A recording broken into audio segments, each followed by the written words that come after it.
बिस्मिल्लाहिर्रहमानिर्रहीम। अब हमारा अगला टॉपिक है टेंशन।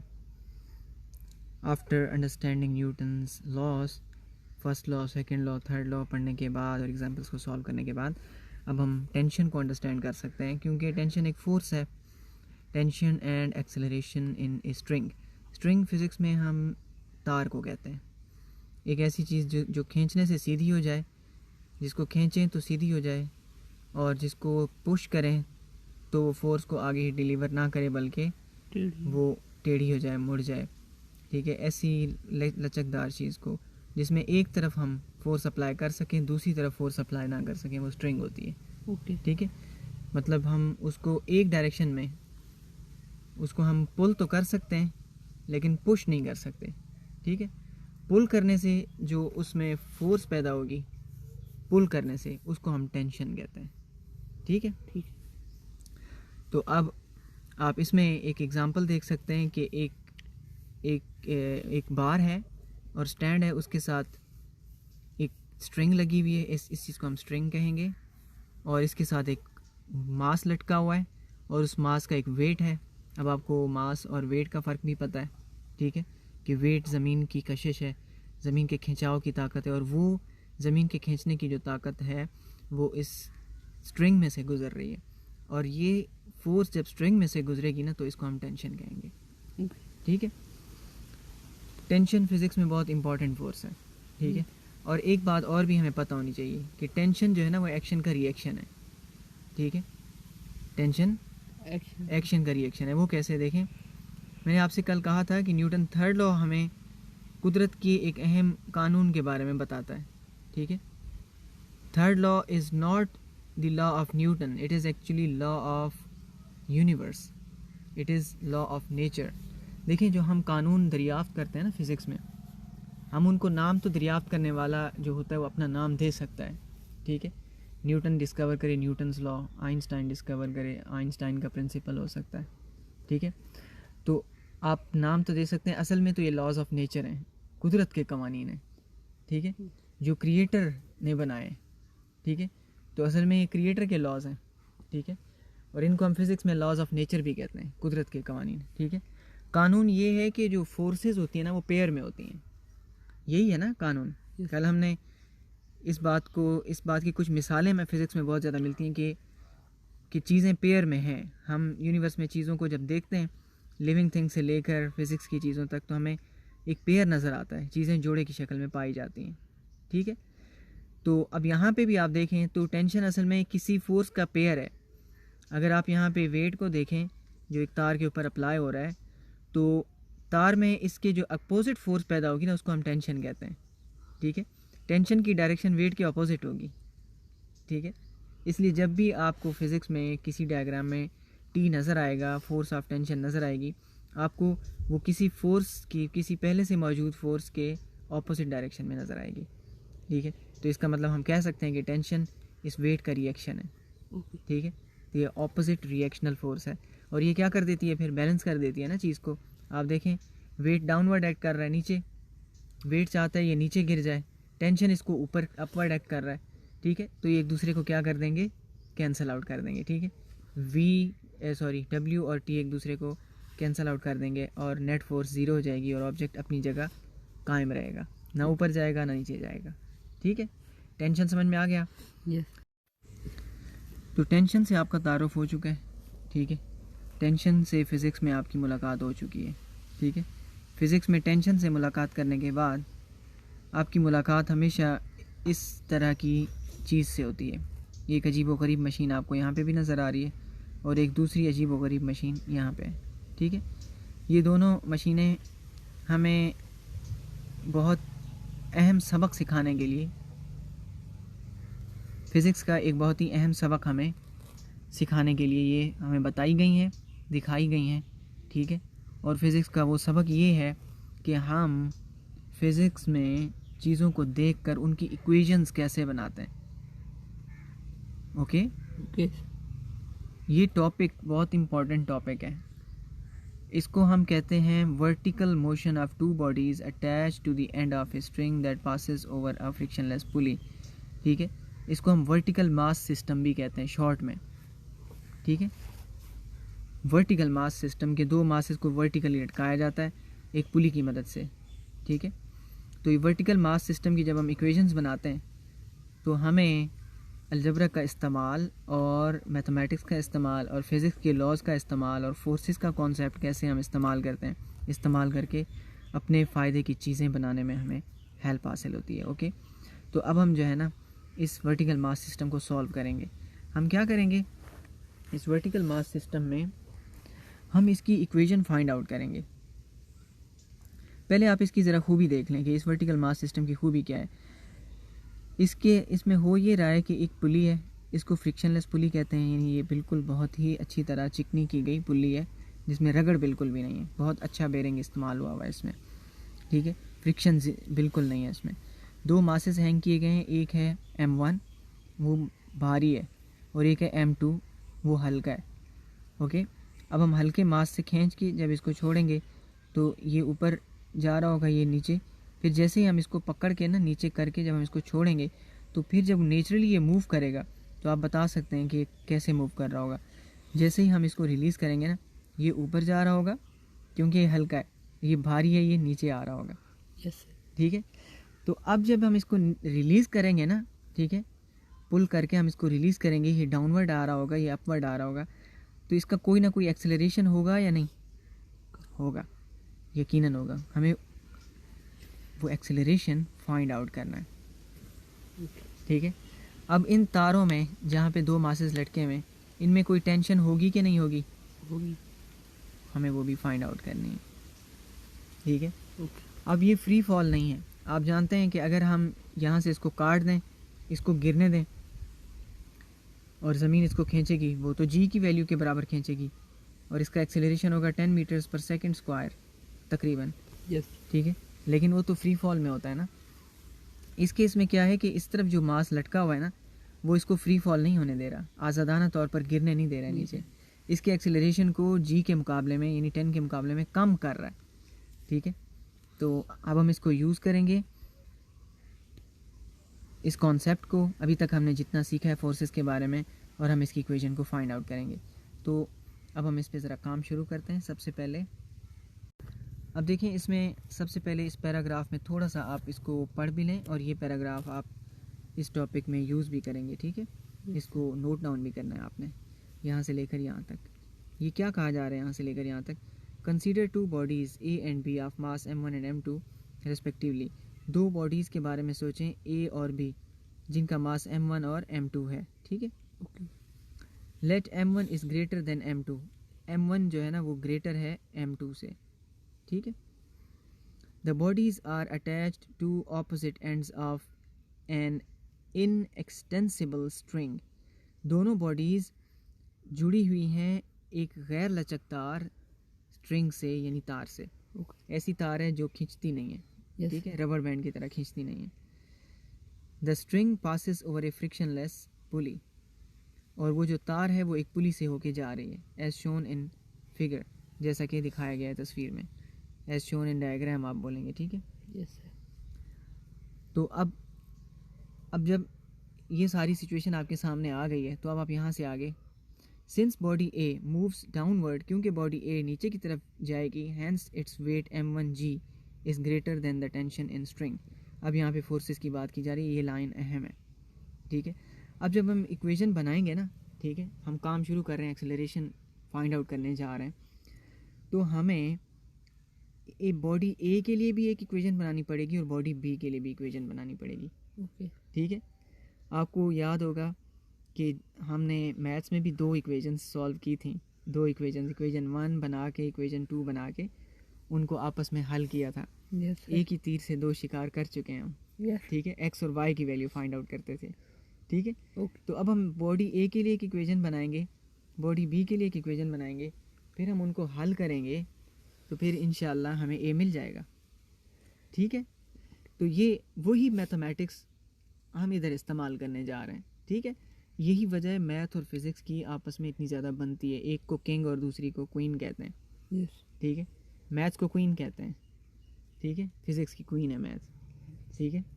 और आपको पता है क्वीन बहुत अहम होती है ज़िंदगी के लिए, किंग की ज़िंदगी के लिए क्वीन बहुत अहम है। अगर क्वीन मर जाए तो किंग बेचारा आवारा हो जाता है। अगर इसी तरह मैथमेटिक्स को हटा दिया जाए तो फिज़िक्स जो है ना वो सिर्फ किस्से कहानियाँ बन जाएगा और कुछ भी नहीं रहेगा इसमें, ठीक है। तो किस्से कहानियों से बचना है तो फिर मैथ्स को सीरियस लेना है, ठीक है। वाहिद सब्जेक्ट है जो किस्से कहानियों से निकालता है इंसान को, ठीक है। अब आप देखें net force acting on a body. अब हम बॉडी ए के लिए इक्वेशन बना रहे हैं, ठीक है। बॉडी ए के लिए इक्वेशन बना रहे हैं। बॉडी ए के ऊपर ना आप फोर्सेस पे ज़रा ध्यान दें बॉडी ए की इक्वेशन बनाने के लिए, ठीक है। बॉडी ए पर जो नेट फोर्स अमल कर रही है वो कितनी है, इसकी हम इक्वेशन अभी बना सकते हैं, ठीक है। आपको पता है नेट फोर्स होती है वो जो बचती है, जो फोर्स बचती है ना, कट कटा के जो बच जाती है फोर्स, वो नेट फोर्स होती है। अब बॉडी ए पे ज़रा ध्यान दें, आप देखें बॉडी ए पर दो फोर्सेस एक्ट कर रही हैं। सफाई कर लेते हैं इसकी। बॉडी ए पर दो फोर्सेस एक्ट कर रही हैं। एक फोर्स है ये आपके पास है टेंशन, ये देखें बॉडी ए पर एक्ट कर रही है। और एक फोर्स है उसका वज़न, वेट, डब्ल्यू, ये mg, ये आप देख सकते हैं ये, ठीक है। वेट डाउनवर्ड एक्ट कर रहा है और टेंशन ऑपोजिट डायरेक्शन में एक्ट कर रहा है। यही दो फोर्सेस हैं जो बॉडी ए पर अमल कर रही हैं। अब इसमें से बड़ी फोर्स कौन है, कौन ज़्यादा है? नीचे की तरफ कौन जा रहा है? बॉडी ए नीचे की तरफ जा रही है ना, इसका मतलब डब्ल्यू ज़्यादा है, कि डब्ल्यू बॉडी को अपनी तरफ ले जा रही है, ठीक है। डब्ल्यू ज़्यादा है तभी अपनी तरफ ले जा रहा है, ओके। तो अब हमें पता चल गया कि बॉडी ए पर, फॉर बॉडी ए हम यहाँ लिख देते हैं, फॉर बॉडी ए, बॉडी ए के लिए नेट फोर्स क्या होगी? बॉडी ए के लिए नेट फोर्स है डब्ल्यू माइनस टी। ये इक्वेशन अभी इक्वेशन 1 नहीं बनी, हम इसको फ़िलहाल इक्वेशन 1 नहीं कह रहे, अभी ये कच्चा काम है, अभी पक्का काम नहीं हुआ, ठीक है। अब देखें, अब हमें पता है कि डब्ल्यू mg के बराबर होता है। डब्ल्यू किसके बराबर होता है? mg के बराबर होता है। और एफ नेट जो है ना, एफ नेट फोर्स जो है वो ma के बराबर होती है कि नहीं होती? होती है। अब आप क्या करेंगे, ये जो दोनों चीज़ें पुट करेंगे तो देन 3 नुक्ते इस तरह डालें तो एफ नेट की जगह ma आ जाएगा, इसको यहाँ डालें, ठीक है। यहाँ पे ma रखेंगे और यहाँ पे mg रखेंगे, ठीक है। तो यहाँ पे आ जाएगा ma और यहाँ पे आ जाएगा mg माइनस टी। अब ये एक इक्वेशन बन गई हमारे पास, ma is equal to mg minus T, ये इक्वेशन 1 है, ये बॉडी ए के लिए है। इसको ज़रा महफूज कर लें, ये भाग ना जाए, ठीक है। यही काम हम अब बॉडी बी के लिए भी करेंगे, ठीक है। अब हम बॉडी बी को भी देख लेते हैं ज़रा, इस पर भी ध्यान दें ज़रा, इस पर कौन सी फोर्सेज एक्ट कर रही हैं। एक है इसका अपना वेट W2, ठीक है। मुझे एक चीज़ लिखनी चाहिए थी यहाँ पे, मैं भूल गया हूँ, यहाँ W1 लिखना चाहिए, ये बॉडी 1 का वेट है, ओके, ठीक है। और यहाँ पे W1 जो है ना वो m1g के बराबर है, ठीक है। यहाँ पे m1 लगा दें और यहाँ पे भी m1 आएगा, क्योंकि दो बॉडीज़ है ना, एक m1 है और एक m2 है, फिर तो m लिखेंगे तो कंफ्यूज हो जाएंगे हम, m1g और यहाँ पे भी m1a आएगा, ठीक है, ओके। अब हम बॉडी बी के लिए कर रहे हैं, ये W2 हो गया, ठीक है, यस। और दूसरी फोर्स इस पे टेंशन लग रही है, ठीक है। अब आप ये बताएं बॉडी बी का जो वेट है वो ज़्यादा है या टेंशन ज़्यादा है? बिल्कुल सही जवाब दिया आपने, टेंशन ज़्यादा है, क्योंकि ऊपर की तरफ जा रहा है, आपने रीज़न भी सही दिया है, ठीक है। तो टी ज़्यादा है, टी इज़ ग्रेटर, यहाँ पे बॉडी बी के केस में टी ज़्यादा है, बॉडी ए के केस में W1 ज़्यादा था, ठीक है, W1 ग्रेटर था। अब हम फॉर बॉडी बी करेंगे, ठीक है। इसके लिए थोड़ी सी जगह बना लेते हैं, ठीक है। फॉर बॉडी बी मैं काम थोड़ा सा रफली कर रहा हूँ, आप इसको ना सीधे तरतीब में कीजिएगा, ठीक है। यहाँ से आपका पेज नंबर 1 है ना, आप यहाँ से यूँ इस तरतीब में काम कीजिएगा, ऊपर पैराग्राफ लिख के, और फिर आप नीचे सेकंड पेज पे जब आप आएंगे तो फिर आप फॉर बॉडी बी करेंगे, ठीक है। फॉर बॉडी बी, ठीक है, ओके। बॉडी बी के लिए हम इक्वेशन बनाने जा रहे हैं। बॉडी बी का जो नेट फोर्स है एफ नेट होगा। अब इसमें जो ग्रेटर है ना उसको पहले लिखेंगे, आपने खुद कहा है टेंशन ज़्यादा है इसमें, तो टी पहले लिखेंगे और W2 बाद में, ठीक है, ओके। तो अब आप यहाँ पे देख सकते हैं कि 3 नुक्ते डालेंगे हम, W2 बराबर होगा m2g के और F नेट बराबर होगा m2a के, ठीक है, क्योंकि न्यूटन सेकंड लॉ कहता है F फोर्स ma के बराबर होती है, ठीक है। अब आप 3 नुक्ते डालें और आपकी इक्वेशन हो जाएगी m2a is equal to t minus m2g, और ये हो गई इक्वेशन 2। ओके। और इसको भी पैक कर दें, भाग ना जाए, क्योंकि कीमती इक्वेशन है। ये दोनों कीमती इक्वेशंस हैं, ये भी बहुत कीमती चीज़ है और ये भी बहुत कीमती चीज़ है, ठीक है। यस। दोनों कीमती चीज़ें हैं। अब हम इनसे बड़े कमालात कर सकते हैं, ठीक है, इनसे कमालात कर सकते हैं।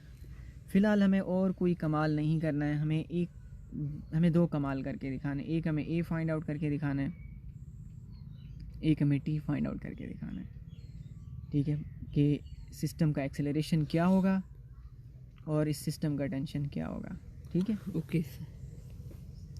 अब आप इन इक्वेशंस को ध्यान से देखें, ठीक है। ए और टी इनमें मौजूद है, यहाँ पे भी ए मौजूद है दोनों इक्वेशंस में, और टी भी मौजूद है। हमने इनमें से पहले ए को निकालने की अगर हम कोशिश कर रहे हैं, हमने ए को ऐसे निकालना है ना कि बाकी चीज़ों से हमें निजात मिल जाए, बाकी चीज़ें साथ ना आए, यस सर। ठीक है। मसलन देखें, तो अब हमें ए पर फोकस करना है, हमने ए फाइंड आउट करना है, ठीक है। ओके। अब ये 2 इक्वेशंस हासिल कर लेने के बाद हमें ए फाइंड आउट करना है। आप देख सकते हैं, अगर आप उकाबी नज़रों से देखें, इस वक्त तालिब इल्म के पास ना उकाबी नज़रें होनी चाहिए इस चीज़ को देखने के लिए कि आपके पास ए है यहाँ पर, ठीक है।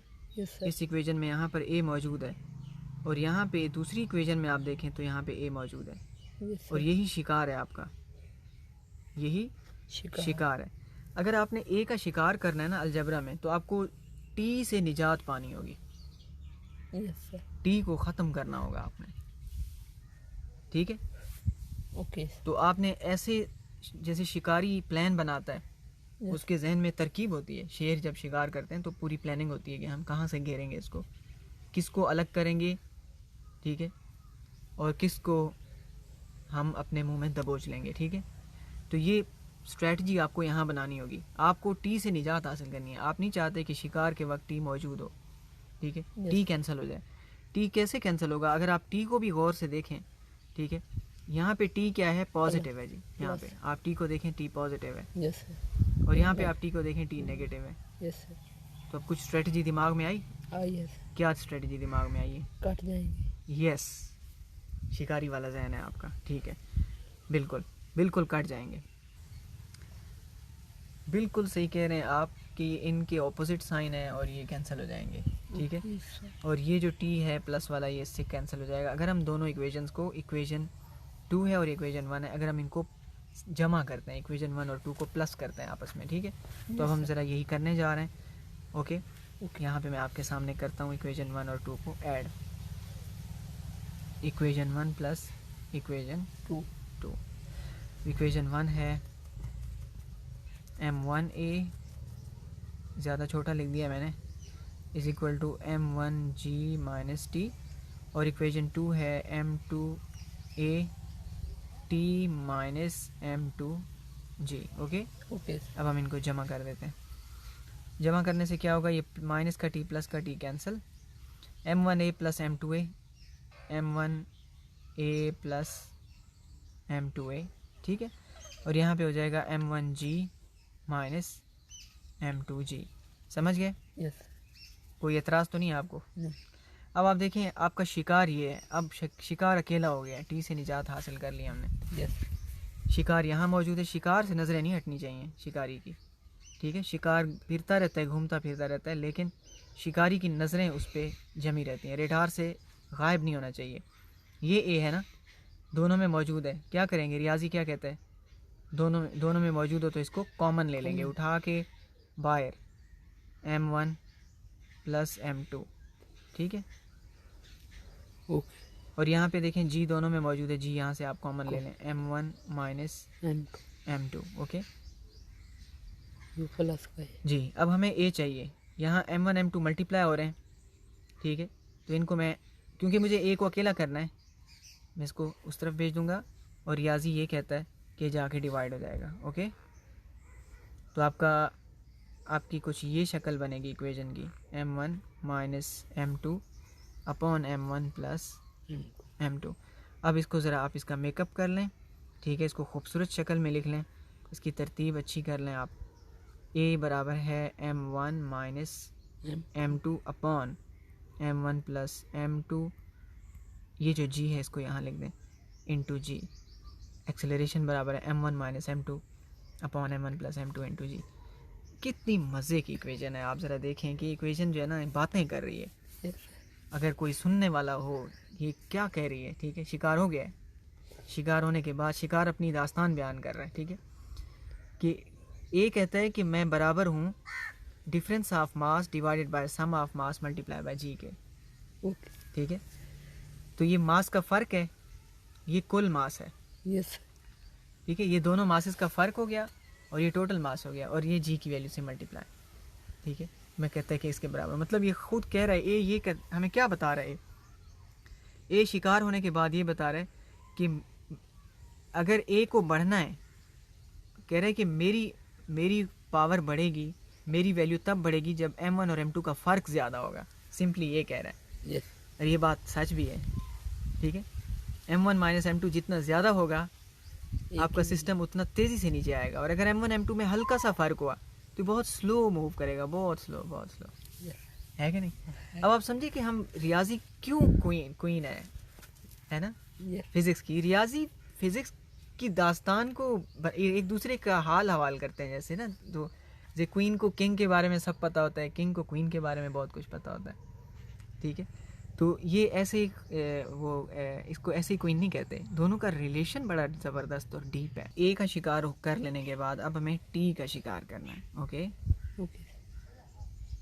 अगर टी का शिकार करना है तो टी को अकेला करना होगा, इसका मतलब हमें ए को ख़त्म करना होगा। ओके, अब हमारा फोकस, अब हमारा निशाना ए नहीं बल्कि टी है, और टी को अगर आप शिकार की निगाह से देखें, ठीक है, इसको अब हमें बचाना है। इसको अब ख़त्म करना है, ठीक है, या इसको भगा देना है, इस इक्वेशन से गायब कर देना है, ताकि हम टी को, ठीक है, अपना बना सकें। ठीक है, अब आप देखिए कि ए को हम कैसे ख़त्म कर सकते हैं। ये तो प्लस माइनस के साइन में नहीं है, ये तो इधर भी मल्टीप्लाई का रिश्ता रखता है m1 के साथ, m2 के साथ, दोनों के साथ, ये मल्टीप्लाई के रिलेशन में है। अगर ये मल्टीप्लाई के रिलेशन में है तो हम इसको कैसे ख़त्म कर सकते हैं। तो हम अगर इन दोनों इक्वेशंस को डिवाइड करवाएं, अगर हम इन दोनों इक्वेशंस को डिवाइड करवाएं, क्योंकि ए का रिश्ता मल्टीप्लाई का है तो डिवाइड से ए कैंसिल हो सकता है। कैसे, अब आप देखें, equation 1 divided by equation 2। Okay, अब हम इक्वेशन 1 की साइड, एक साइड इधर लिखेंगे, दूसरी साइड इधर, और उनको ऊपर नीचे लिखेंगे। ठीक है, ये देखें आप, m2a, ये तो सॉरी इक्वेशन 2 है, m1a, इक्वेशन 1 की साइड पहले लिखेंगे m1a, और इसकी दूसरी साइड है m1g माइनस टी। ठीक है, अब हम इक्वेशन 2 की दोनों साइड्स लिखेंगे m2a, और यहाँ पे होगा t माइनस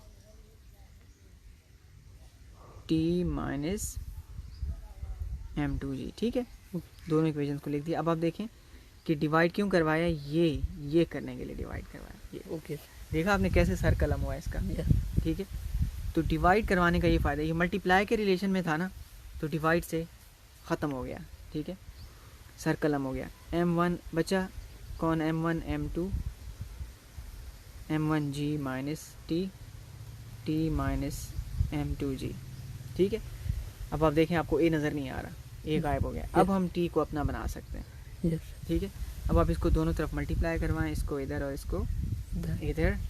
ठीक है, क्रॉस मल्टीप्लाई करवा दें दोनों इक्वेशंस को, तो m1 मल्टीप्लाई हो जाएगा t माइनस m2g से, और m2 जाके मल्टीप्लाई हो जाएगा इक्वल के उस पार जाके m1g माइनस टी से मल्टीप्लाई हो जाएगा। ठीक है, अब आपको पता है रियाजी ये कहता है अलजबरा में डिस्ट्रीब्यूटिव प्रॉपर्टी की ब्रैकेट में दोनों को मिलेगा। ठीक है, m1t को भी मिलेगा और M1 M2 G को भी मिलेगा। बिल्कुल ऐसे ही ये भी दोनों को मिलेगा। M1 M2 G लिख दें तरतीब में और लिख दें M2 T। तो शिकारी की नज़रें कभी भी शिकार से नहीं हटती। आपको पता होना चाहिए और याद होना चाहिए कि शिकार आपका कौन है? टी। ठीक है, वो एक इस तरफ है और एक उस तरफ है। ठीक है, अब आप टी को टी के पास लाएं। ठीक है, और जो टी जहाँ टी नहीं है उसको इक्वल के दूसरी तरफ भेज दें। यहाँ कोई टी नहीं है, इसको उठा के उधर भेज दें। इस वैल्यू में टी है, इसको लेके इधर आ जाएं। ठीक है, तो ये -M2 टी इधर आके क्या हो जाएगा? +M2 टी हो जाएगा। M1 टी वैसे का वैसे ही लिखें, ये इसको इधर ले आएँ, माइनस का M2 टी इधर आके प्लस का M2 टी हो जाएगा। और ये माइनस का M1 M2 G उधर जाके ये M1 M2 G था, ये इसका अपना था। ये वाला जब इधर आएगा तो ये प्लस का M1 M2 G हो जाएगा। ओके, ठीक है, M1 M2 G। ओके, अब आप देखें कि यहाँ से आप टी कॉमन ले सकते हैं। टी कॉमन ले सकते हैं, यहाँ मैं नीचे कर देता हूँ। यहाँ से टी को बाहर ले लिया हमने, अंदर बचेगा M1 + M2। ओके ओके, और ये देखें आप, यहाँ क्या लिखा हुआ है? M1 M2 G और M1 M2 G बिल्कुल सेम है। यस सर, बिल्कुल सेम है, तो इनको जमा कर दें, 2M1 M2 G। ओके, ठीक है, अब हमें चाहिए टी, सिर्फ टी चाहिए। ठीक है, और आपको पता है हम मंजिल के बहुत करीब आ गए हैं। इसको हम डिवाइड में ले जाएंगे नीचे और हमें मिल जाएगा, हमें टी मिल जाएगा। ओके, 2M1 M2 G के डिवाइड में ले जाएंगे M1 + M2 को।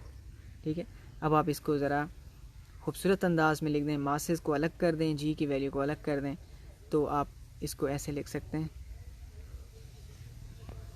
T बराबर होगा 2M1 M2 upon M1 + M2 into जी। ये है टेंशन। ओके, ठीक है, टेंशन की शक्ल देख लें अब आप। ठीक है, सिस्टम में। ठीक है, यस, आप टेंशन ढूंढ रहे थे, टेंशन आपको इधर मिल गया। ठीक है, टेंशन आपके इलाके में एक आदमी का नाम भी है। ठीक है, ठीक है, इसकी शक्ल उससे मिलती है लेकिन उसकी इससे नहीं मिलती। ठीक है, बड़ी गहरी बात की है आपने। ठीक है, बड़ी गहरी बात की है। अब हम आगे बढ़ते हैं। तो अब आप देख सकते हैं कि एक हमारे पास एक्सेलरेशन की इक्वेशन थी, वो कहीं लिखी हुई है? हमने नहीं लिखी हुई।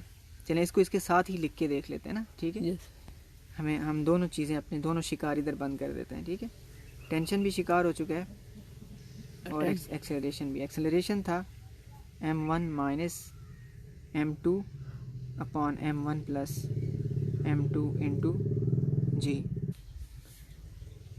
अब जिस तरह ये एक्सेलरेशन एक स्टोरी बयान कर रहा था, क्या टेंशन भी कोई स्टोरी बयान कर रहा है?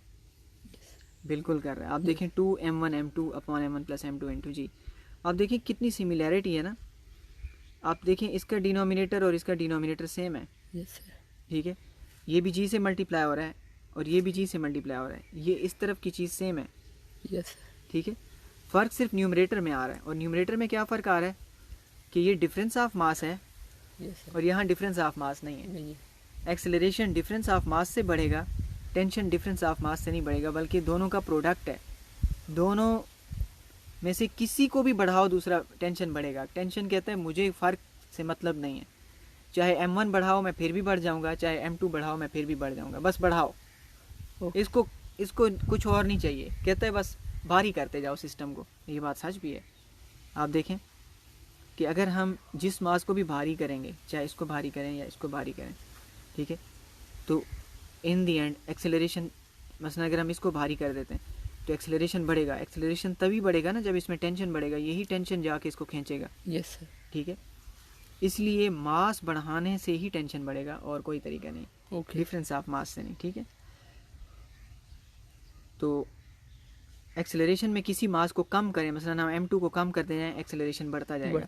लेकिन टेंशन के मामले में M2 को कम किया तो टेंशन कम हो जाएगा, बढ़ेगा नहीं। ओके, बिल्कुल हमें बेहतरीन स्टोरी देखने को मिलती है यहाँ पर। Okay, okay. अब हम दूसरे केस की तरफ आते हैं। पहला केस हमारा कम्प्लीटली सॉल्व हो गया है। Now we are going to